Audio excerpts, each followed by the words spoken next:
Tara, biyahe tayo. Siyempre, hindi mawawala ang gapang. Tapos, tatambay ka.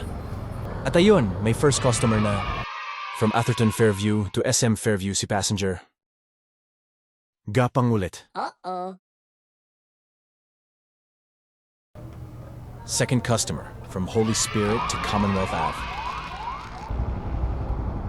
At may nakilala pa akong vlogger, si Momon and Friends. Momon and Friends.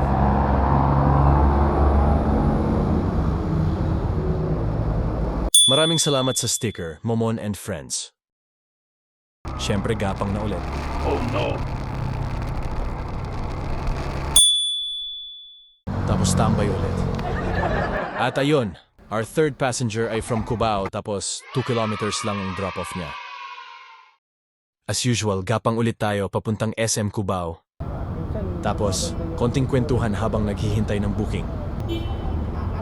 Dito na din ako pinasukan ng booking. From Cubao, ang drop-off ni passenger ay sa Ortigas. Nang biglang... Siyempre pinuntahan ko na agad. Kahit wala akong alam sa pag-ayos ng motor.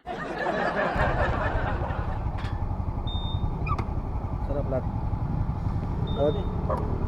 Bingkong. Oh.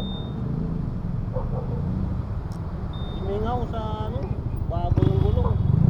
Ayaw na? Ayaw ng ano. Nabentong yung mags mo? Oo. Bakit? Paano masabi? Naplat na bulubak ko doon sa ano, yung tunayan doon sa... Sinusubukan mo ayaw? Ha? Sinusubukan mo ayaw? Ayaw na din na kaya ano ng hangin. Sumisingaw, nakita mo? Paano masabi? Oh, laki ng bingkong oh. Ay.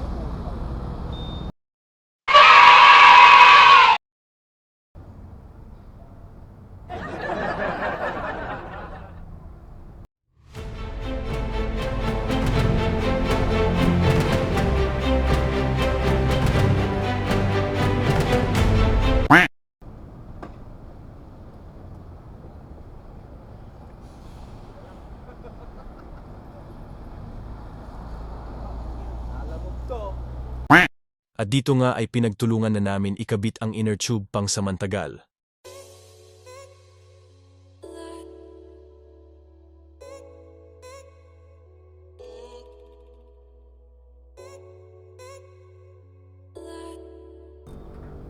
Almost done.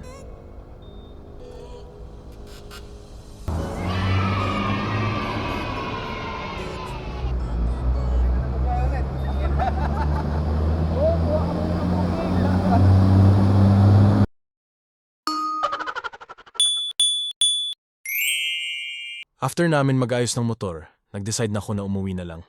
Dahil matumal din ang biyahe, halos walang kinita, pero ayos lang.